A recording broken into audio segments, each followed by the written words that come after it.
Om Shanti 5 February 2025 प्रातः मुरली बाबा कहते मीठे बच्चे एही शरीर रूपक वस्त्र को एहिठारे ही छाड़िबाकू हेबो। सेथिपाई एथिरु ममत्व तुटाई दियो। केही भी मित्र संबंधी जेपरि मने न पड़ंतु। एही शरीर रूपक वस्त्र को एहिठारे ही छाड़िबाकू हेबो। सेथिपाई एथिरु ममत्व तुटाई दियो। केही भी मित्र संबंधी जेपरि मने न पड़ंतु। प्रश्न जेउ पिलामानक भितरे जोग बल रहिछि सेमानकर लक्षण किपरि होइथिबो? जेउ पिलामानक भितरे जोग बल रहिछि सेमानकर लक्षण किपरि होइथिबो? उत्तर सेमानकु कौनसी कथारे सामान्यतम आघात भी लागिबो नाही। काहारी प्रति मोह नथिबो। धरिनियो आज किए शरीर छाड़ीदेले तेबे तांको दुख लागिबो नाही। काहींकि ना जानिछंती ड्रामारे एहांकर एतिकी ही पार्ट थिला। आत्मा गोटिए शरीर छाड़ी जाई आउ गोटिए धारण करिबो। ओम शांति। एही ज्ञान बहुत गुप्त। एथिरे नमस्कार मध्य करिबाकू पड़ू नाही। दुनिया रे नमस्कार अथवा राम राम आदि कहि थांती। एठारे एसबु कथा चली पारिबो नाही। काहींकि ना एहा एक परिवार अटे। परिवार रे जणे अन्य जनकू नमस्कार अथवा शुभ सकाळ कहिबे ए कथा शोभा पाए नाही। घरे तो खाई पी ऑफिस को गल पुणी आसिल एही भली चली आसुछि। नमस्कार करिबार आवश्यकता पड़े नाही। गुड मॉर्निंग कहिबार फैशन मध्य यूरोपवासी मानक ठारू बाहरिछि। नचेत आगरु एसबु किछि चालू नथिला। कौनसी सत्संग रे परस्पर सहित मिसिले नमस्कार करिथांती पाद तले पड़ी थांती। तेबे पाद तले पड़िबा नम्रता निमंते सिखाई थांती। एठारे तो तुम पिला मानकु देही अभिमानी हेबाकू पड़िबो। आत्मा आत्मा को कौन करिबो? तथापि मध्य कहिबाकू तो पड़ी थाए। जेपरि बाबा को कहउछंती बाबा नमस्ते। एबे बाबा मध्य कहउछंती मु साधारण ब्रह्मांक शरीर द्वारा तुम मानकु पाठ पढ़ाउछि। यांको द्वारा नुआ दुनियार स्थापना कराउछि। किपरि? ताहा तो जेते बेले बाबा सम्मुख को आसीबे सेते बेले बुझाइबे। नचेत केही किपरि बुझी पारिबे? बाबा सम्मुख रे बसी बुझाउछंती। तेणु पिला माने बुझी पारुछंती। उभयंकु नमस्कार करिबाकू पड़िबो। बाप दादा नमस्ते। बाहर लोक माने एही कथा सुनिले द्वंद्वरे पड़िबे कि एमाने बाप दादा बोली कौन कहउछंती। बहुत लोकंकर दुईटी नाम मध्य रही थाए ना। जेपरि लक्ष्मी नारायण अथवा राधे कृष्ण एही भली नाम मध्य अछि। एहा तो जेपरि स्त्री पुरुष एकाठी होई गले ये तो हेउछंती बाप दादा। एही कथा को तुमे पिला माने ही बुझी पारुछिबो। बाबा निश्चित बड़ अटंती। जदिও दुईटी नाम रहिछि किंतु जणे तो अटंती ना। पुणी दुई जनकर नाम काहींकि रखि देइछंती। एबे तुमे पिला माने जानुछ एहा भूल नाम अटे। बाबा को आउ तो केही चिन्हि पारिबे नाही। तुमे बाप दादा नमस्ते बोली कहूछ। बाबा पुणी कहउछंती शारीरिक एवं आत्मिक पिला माने नमस्ते। किंतु एते लंबा होई जाउथिबारु एहा शोभा पाउ नाही। अक्षर तो ठीक अछि। तुमे एबे शारीरिक संतान सहित आत्मिक संतान मध्य अट।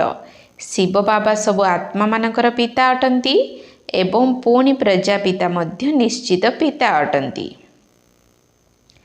प्रजापिता ब्रह्मांकर संतान भाई भौणी अटंती। तेबे एहा प्रवृत्ति मार्ग होई जाउछि। तुमे समस्ते हेउछ ब्रह्मा कुमार कुमारी। ब्रह्मा कुमार कुमारी हेबा द्वारा प्रजापिता मध्य सिद्ध होई जाउछि। एथिरे अंधश्रद्धार कौनसी कथा नाही। कुह ब्रह्मा कुमार कुमारी मानकु बाबांक ठारू संपत्ति मिलुछि। ब्रह्मांक ठारू मिलु नाही। ब्रह्मा मध्य शिव बाबांकर संतान अटंती। सूक्ष्म लोक निवासी ब्रह्मा विष्णु शंकर एमाने हेले रचना। एमानकर रचयिता हेउछंती शिव। ଶିବଙ୍କ ନିମନ୍ତେ ତ କେହି କହିପାରିବେ ନାହିଁ ଯେ ୟାଙ୍କର ସୃଷ୍ଟିକର୍ତ୍ତା କିଏ। ଶିବଙ୍କର ସୃଷ୍ଟିକର୍ତ୍ତା କେହି ନାହାନ୍ତି। ବ୍ରହ୍ମା, ବିଷ୍ଣୁ, ଶଙ୍କର ଏମାନେ ହେଲେ ରଚନା। ଏମାନଙ୍କ ଉପରେ ମଧ୍ୟ ରହିଛନ୍ତି ଶିବ, ଯିଏକି ସବୁ ଆତ୍ମାମାନଙ୍କର ପିତା।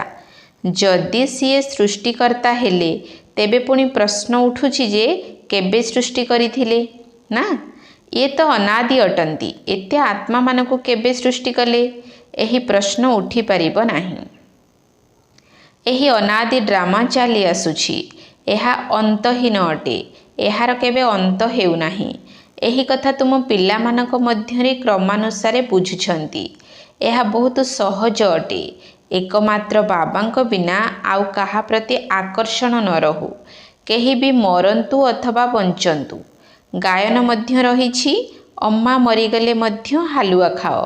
ଧରିନିଅ କେହି ବି ମୃତ୍ୟୁବରଣ କଲେ, ଏଥିରେ ଚିନ୍ତା କରିବାର କୌଣସି କଥା ନାହିଁ। କାହିଁକି ନା ଏହି ଡ୍ରାମା ଅନାଦି ତିଆରି ହୋଇଛି। ଡ୍ରାମା ଅନୁସାରେ ତାଙ୍କୁ ଏହି ସମୟରେ ଯିବାର ହିଁ ଥିଲା। ଏଥିରେ କ'ଣ କରାଯାଇପାରିବ? ଟିକିଏ ହେଲେ ଦୁଃଖୀ ହେବାର କଥା ନାହିଁ। ଏହା ହେଉଛି ଯୋଗବଳର ଅବସ୍ଥା। ନିୟମ କହୁଛି ଟିକିଏ ହେଲେ ମଧ୍ୟ ଧକ୍କା ଆସିବା ଉଚିତ ନୁହେଁ। ସମସ୍ତେ ଅଭିନେତା ଅଟନ୍ତି। ନିଜ ନିଜର ପାର୍ଟ କରି ଚାଲିଛନ୍ତି। ପିଲାମାନଙ୍କୁ ଏହି ଜ୍ଞାନ ମିଳିଯାଇଛି। ବାବାଙ୍କୁ କହୁଛନ୍ତି, ହେ ପରମପିତା ପରମାତ୍ମା, ଆସି ଆମକୁ ନେଇଯାଅ। ଏତେ ସବୁ ଶରୀରର ବିନାଶ କରାଇ ସବୁ ଆତ୍ମାମାନଙ୍କୁ ସାଥିରେ ନେଇଯିବା, ଏହା ତ ବହୁତ ବଡ଼ କାମ ହେଲା। ଏଠାରେ ତ କେହି ଜଣେ ମୃତ୍ୟୁବରଣ କରିଲେ 12 ମାସ ପର୍ଯ୍ୟନ୍ତ କାନ୍ଦିଥାନ୍ତି। ବାବା ତ ଏତେ ଢେର ଆତ୍ମାମାନଙ୍କୁ ନେଇଯିବେ। ସମସ୍ତେ ଏଠାରେ ଶରୀର ତ୍ୟାଗ କରିବେ। ପିଲାମାନେ ଜାଣିଛନ୍ତି ମହାଭାରତ ଲଢ଼େଇ ଲାଗିଲେ ମଶା ମାଛି ସଦୃଶ ସମସ୍ତେ ଯିବେ। ପ୍ରାକୃତିକ ବିପର୍ଯ୍ୟୟ ମଧ୍ୟ ଆସିବ। ଏହି ସାରା ଦୁନିଆ ପରିବର୍ତ୍ତନ ହେବାକୁ ଯାଉଛି। ଏବେ ଦେଖ, ଇଂଲଣ୍ଡ, ରୁଷିଆ ଆଦି କେତେ ବଡ଼ ବଡ଼ ଦେଶ ରହିଛି। ସତ୍ୟଯୁଗରେ କ'ଣ ଏସବୁ ଥିଲା? ଦୁନିଆରେ ଏହା ମଧ୍ୟ କାହାରି ବୁଦ୍ଧିରେ ଆସୁନାହିଁ ଯେ ଆମ ରାଜ୍ୟରେ ଏମାନେ କେହି ବି ନଥିଲେ। ଗୋଟିଏ ହିଁ ଧର୍ମ, ଗୋଟିଏ ହିଁ ରାଜ୍ୟ ଥିଲା। ତୁମମାନଙ୍କ ମଧ୍ୟରେ ମଧ୍ୟ କ୍ରମାନୁସାରେ ଅଛନ୍ତି, ଯାହାଙ୍କ ବୁଦ୍ଧିରେ ଏହି କଥା ଭଲ ଭାବରେ ରହୁଛି। ଯଦି ଧାରଣା ହେବ ତେବେ ସେହି ନିଶା ସର୍ବଦା ଚଢ଼ି ରହିବ। କିନ୍ତୁ କେତେ ଜଣଙ୍କର ନିଶା ବହୁତ ମୁସ୍କିଲରେ ଚଢ଼ିଥାଏ। ମିତ୍ର ସମ୍ବନ୍ଧୀ ଆଦି ସମସ୍ତଙ୍କୁ ପାଖରୁ ସ୍ମୃତି ହଟାଇ ଏକମାତ୍ର ବେହଦ୍ର ଖୁସି ସ୍ଥାୟୀ ହୋଇଯାଉ। ଏହା ବହୁତ ଚମତ୍କାରୀ କଥା ଅଟେ। ହଁ, ଏହା ମଧ୍ୟ ଅନ୍ତିମ ସମୟରେ ହେବ। ଶେଷ ସମୟରେ ହିଁ ସମସ୍ତେ କର୍ମାତୀତ ଅବସ୍ଥାକୁ ପ୍ରାପ୍ତ କରିବେ। ଶରୀରରୁ ମଧ୍ୟ ଅଭିମାନ ତୁଟିଯିବ। ବାସ୍, ଏବେ ଆମେ ଯାଉଛୁ। ଏକଥା ଯେପରି ସାଧାରଣ ହୋଇଯିବ। ଯେପରି ନାଟକରେ ଅଭିନେତାମାନେ ଅଭିନୟ କରି ପୁଣି ଘରକୁ ଯାଇଥାନ୍ତି। ଏହି ଦେହ ରୂପକ ବସ୍ତ୍ର ତ ତୁମକୁ ଏହିଠାରେ ହିଁ ଛାଡ଼ିବାକୁ ହେବ। ଏହି ବସ୍ତ୍ର ଏହିଠାରୁ ନେଇ ଏହିଠାରେ ହିଁ ପୁଣି ଛାଡ଼ୁଛନ୍ତି। ଏହିସବୁ ନୂଆ କଥା ତୁମର ବୁଦ୍ଧିରେ ଅଛି, ଆଉ କାହାରି ବୁଦ୍ଧିରେ ନାହିଁ। ଅଲଫ ଏବଂ ବେ। ଅଲଫ ସବୁଠାରୁ ଉପରେ ଅଛନ୍ତି। କହୁଛନ୍ତି ମଧ୍ୟ ବ୍ରହ୍ମାଙ୍କ ଦ୍ୱାରା ସ୍ଥାପନା, ଶଙ୍କରଙ୍କ ଦ୍ୱାରା ବିନାଶ, ବିଷ୍ଣୁଙ୍କ ଦ୍ୱାରା ପାଳନା। ଆଚ୍ଛା, ବାକି ଶିବଙ୍କର କାମ କ'ଣ? ସର୍ବୋଚ୍ଚ ଶିବ ବାବାଙ୍କୁ କେହି ବି ଜାଣିନାହାନ୍ତି। କହିଦେଉଛନ୍ତି ସିଏ ତ ସର୍ବବ୍ୟାପୀ ଅଟନ୍ତି। ଇଏ ସବୁ ତାଙ୍କର ହିଁ ରୂପ ଅଟେ। ସାରା ଦୁନିଆର ବୁଦ୍ଧିରେ ଏହା ପକ୍କା ହୋଇଗଲାଣି। ସେଥିପାଇଁ ସମସ୍ତେ ତମ ପ୍ରଧାନ ହୋଇଯାଇଛନ୍ତି। ବାବା କହୁଛନ୍ତି ସାରା ଦୁନିଆ ଦୁର୍ଗତିକୁ ପ୍ରାପ୍ତ କଲାଣି। ପୁଣି ମୁଁ ହିଁ ଆସି ସମସ୍ତଙ୍କୁ ସଦ୍ଗତି ଦେଉଛି। ଯଦି ସିଏ ସର୍ବବ୍ୟାପୀ ଅଟନ୍ତି ତେବେ କ'ଣ ସମସ୍ତେ ଭଗବାନ ହିଁ ଭଗବାନ ଅଟନ୍ତି? ଗୋଟିଏ ପଟେ କହୁଛନ୍ତି ସମସ୍ତେ ଭାଇ ଭାଇ, ପୁଣି କହିଦେଉଛନ୍ତି ସମସ୍ତେ ପିତା ଅଟନ୍ତି। କିଛି ହେଲେ ବୁଝିପାରୁନାହାନ୍ତି। ଏବେ ତୁମ ସନ୍ତାନମାନଙ୍କୁ ବେହଦ୍ର ବାବା କହୁଛନ୍ତି, ପିଲାମାନେ ମୋତେ ମନେ ପକାଅ, ତେବେ ତୁମର ବିକର୍ମ ବିନାଶ ହୋଇଯିବ। ତୁମକୁ ଏହି ଦାଦା ଅଥବା ମମ୍ମାଙ୍କୁ ମଧ୍ୟ ମନେ ପକାଇବା ଅନୁଚିତ। କହୁଛନ୍ତି ନା ମମ୍ମା ନା ବାବା, କାହାର ହେଲେ କିଛି ମହିମା ନାହିଁ।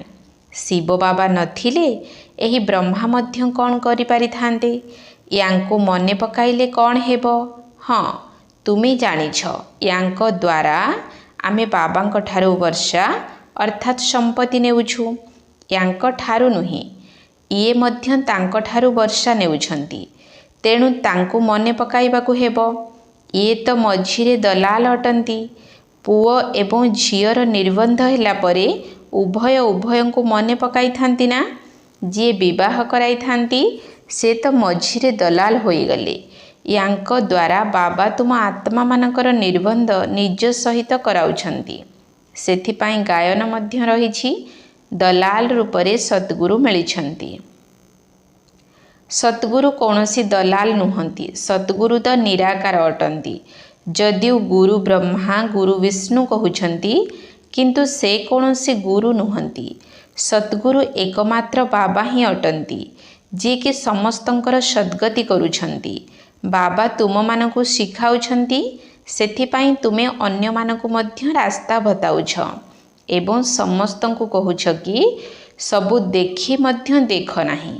बुद्धि शिव बाबांक ठारे लागी रहू। एही आखि द्वारा जहा किछि देखुछ सबु श्मशान पालटि जीव। एकमात्र बाबांकु ही मने पकाइबाकु हेबो, ना कि ब्रह्मांकु। बुद्धि कहूछि एहांक ठारू वर्षा मिलिबो नाही। वर्षा तो बाबांक ठारू मिलिबो, बाबांक पाखकु ही जीवाकु हेबो। छात्र कौन छात्र को मने पकाइबो? छात्र तो शिक्षकंकु मने पकाइबो ना। स्कूल रे जे माने तीक्ष्ण बुद्धि होई थांती, से माने पुणी अन्य मानकु मध्य उठाइबा पई चेष्टा करि थांती। बाबा भी कहउछंती परस्पर को ऊपर को उठाइबा को चेष्टा कर, किंतु भाग्य रे नाही। तेणु पुरुषार्थ मध्य करू नाहंती, अल्परे ही संतुष्ट होई जाउछंती। बुझाइबा दरकार। प्रदर्शनी को बहुत आसुछंती, बहुत को बुझाइबा द्वारा उन्नति मध्य अधिक हेबो। निमंत्रण दे मगाउछंती, तेणु बड़ बड़ बुद्धिमान लोके आसुछंती। बिना निमंत्रण रे तो अनेक प्रकार लोक आसी जाउछंती। कौन कौन सब ओलटा सीधा गपुछंती। राजकीय मनुष्य मानकर चाली चलणी मध्य राजकीय होई थाए। राजकीय स्वभावर लोक माने राजकीयतार सहित भारत को आसी थांती। चलणी रे मध्य बहुत फरक रही थाए। तांकर चालीबा कथा कहिबारे कौनसी शिष्टाचार न थाए। मेलारे तो सबु प्रकारर मनुष्य आसी थांती, काहाकु मना करा जाउ नाही। सेथिपाई केउंठी मध्य प्रदर्शनी हेले निमंत्रण कार्ड देई डाकिले बहुत रयाल भल भल लोक माने आसीबे। पुणी सेमाने अन्य मानकु मध्य जाई सुनाइबे। केबे महिला मानकर प्रोग्राम रख, तेबे केवल महिला माने ही आसी देखिबे। काहींकि ना केउंठी केउंठी महिला माने मध्य बहुत पर्दा भितरे मुह लुचाई रही थांती। तेणु केवल महिला मानकर ही प्रोग्राम हेबा उचित। पुरुष केही हेले भी न आसंतु। बाबा बुझाइछंती, प्रथमे प्रथमे तुमको बुझाइबाकु हेबो जे शिव बाबा निराकार अटंती।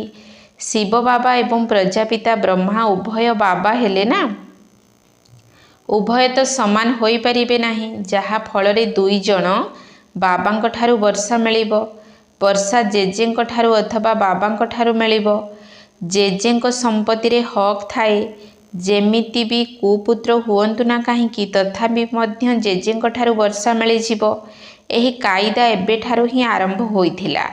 जानी थांती जे एहांकु पैसा मिलिबा द्वारा गोटिए वर्ष भितरे उड़ाई देबे, किंतु सरकारंकर नियम एपरि रहिछि जे देबाकु ही पड़ुछि। गवर्नमेंट किछि करि परिबो नाही। बाबा तो अनुभवी अटंती। जणे राजांकर पुत्र थिला, जे कि 1 कोटी टंका 12 मासरे शेष करिदेला। एपरि मध्य अछंती। शिव बाबा तो देखिछंती बोली केबे हेले कहिबे नाही।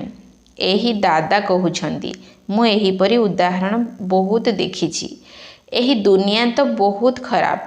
एहा हेउछि पुरुणा दुनिया, पुरुणा घर।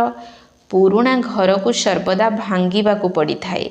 एही लक्ष्मी नारायणकर राजमहल देख किपरि फास्ट क्लास अटे। एबे तुमे बाबांक द्वारा बुझुछ एवं तुमे मध्य नररु नारायण हेउछ। एहा हेउछि ही सत्य नारायणक कथा। एही कथा तुमे पिला माने ही बुझुछ। तुम मानक मध्यरे एबे संपूर्ण फूल केही होई नाहंती। एथिरे चलणी बहुत राजकीय हेबा उचित।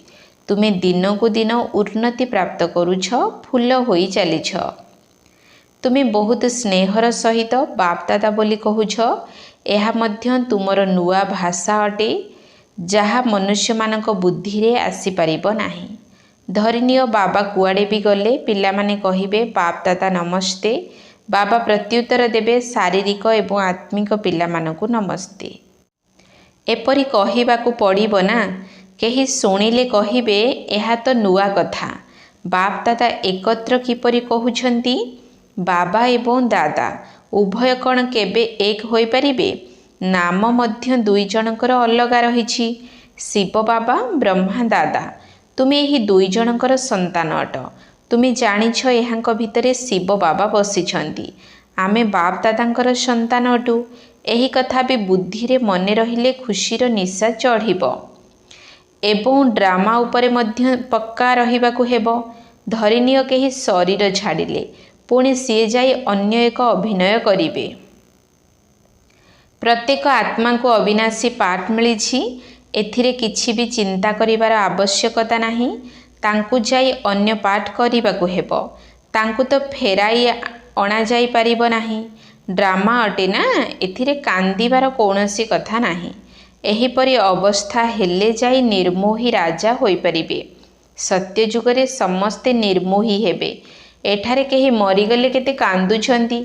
बाबांकु पाईगल तेणु कांदिबा दरकार नाही। बाबा केते भल रास्ता बताउछंती। कन्या मानक निमंते तो यह बहुत भल। बापा फालतुरे पैसा खर्च करिवे एवं तुमे जाई नरकरे पड़िबो। एहा अपेक्षा कुह आमे एही पैसा रे आध्यात्मिक विश्वविद्यालय सहित डाक्तरखाना खोलिबु।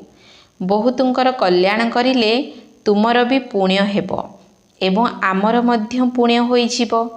पिला माने निजे मध्य उत्साह रे रहुछंती जे आमे भारत को स्वर्ग करिबा पई शरीर मन धन सबु खर्च करिबु। एबे तो निशा रहिबा दरकार। देबार थिले दियो, न देबाकू इच्छा अछि तो न दियो। तुमे निजर कल्याण एवं अनेकंकर कल्याण करिबाकू चाहू नाहो। एतिकी मस्ती रहिबा दरकार। खास भावरे कुमारी माने छिड़ा हेबा उचित। अच्छा मीठा मीठा सिकिल धे संतान मानक प्रति माता पिता बाप दादांकर मधुर स्नेह संपन्न शुभेच्छा एवं सुप्रभात। आत्मिक पितांकर आत्मिक संतान मानकु नमस्ते। आत्मिक संतान मानकर आत्मिक बाप दादांकु नमस्ते नमस्ते नमस्ते सुप्रभात। धारणा पाई मुख्य सार। 1 नंबर पॉइंट निजर चाली चलन को बहुत राजकीय करबाकू हेबो। बहुत शालीनतार सहित कथाबार्ता करबाकू हेबो। नम्रतार गुण धारण करबाकू हेबो। निजर चाली चलन को बहुत राजकीय करबाकू हेबो। बहुत शालीनतार सहित कथाबार्ता करबाकू हेबो। नम्रतार गुण धारण करबाकू हेबो। 2 नंबर पॉइंट एही आखिरे जहा किछि देखा जाउछि ए सबु माटी रे मिसि जिवो। सेथिपाई एहाकू देखुथिले मध्य देख नाही। एकमात्र शिव बाबांकु ही मने पकाइबाकू हेबो, कोनोसी देहधारी को नुही। एही आखिरे जहा किछि देखा जाउछि ए सबु माटी रे मिसि जिवो। सेथिपाई एहाकू देखुथिले मध्य देख नाही। एकमात्र शिव बाबांकु ही मने पकाइबाकू हेबो, कोनोसी देहधारी को नुही। वरदान मास्टर ज्ञानर सागर होई कंढेई खेल गुड़ी को समाप्त करुथिबा स्मृति स्वरूप तथा समर्थ स्वरूप हुओ। मास्टर ज्ञानर सागर होई कंढेई खेल गुड़ी को समाप्त करुथिबा स्मृति स्वरूप तथा समर्थ स्वरूप हुओ। भक्ति मार्गरे जेपरी मूर्ति तैयारी करी पूजा अर्चना करती पुणी ताकू बुड़ेई दियंती, तेणु ताकू तुमे कंढेई पूजा बोली कहूछ। सेहीपरि तुम मानक सम्मुख को जदि कौनसी निर्जीव असार कथा गुड़िक यथा ईर्षा अनुमान क्षणिक उत्तेजना इत्यादि आसुछि एवं तुमे माने तार विस्तार करी अनुभव करुछ बा अन्य को कराउछ जे एहा ही सत्य अटे, तेबे एहा मध्य जेपरि सेथिरे प्राण भरी देबा सहित समान अटे। तापरे सेगुड़िकु ज्ञानर सागर पितांकर स्मृति द्वारा बीती जाइथिबा कथा को भूली जाई स्व उन्नति रूपी लहड़ी रे बुड़ाई मध्य देउछ, किंतु एथिरे समय तो नष्ट हैला ना। सेथिपाई प्रथमरु ही मास्टर ज्ञान सागर होई स्मृति स्वरूप तथा समर्थी स्वरूप भवर वरदान द्वारा एभली कंढे खेलगुड़ी को समाप्त कर। स्लोगान जेउ माने आवश्यकता समय रे सहयोगी होइथांती सेमानकु गोटिएर पदम गुणा फल मिली थाए।